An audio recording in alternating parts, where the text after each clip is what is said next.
અત્યારે કઈ ઋતુ છે? આપણે કેટલી ઋતુ હોય?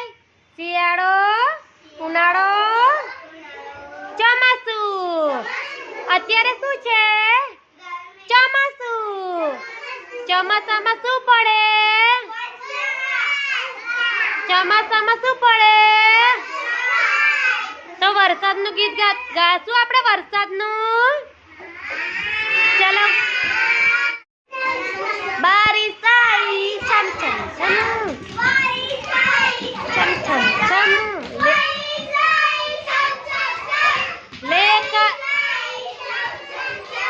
लेकर छाता निकले हम, छाता निकले हम, पैर फिसल गया गिर गए हम,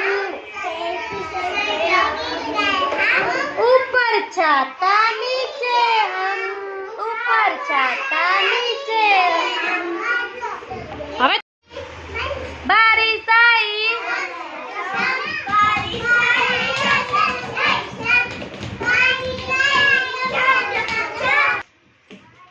लेकर छाता,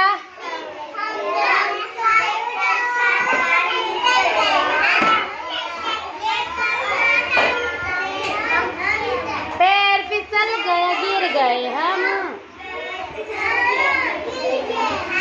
ऊपर छाता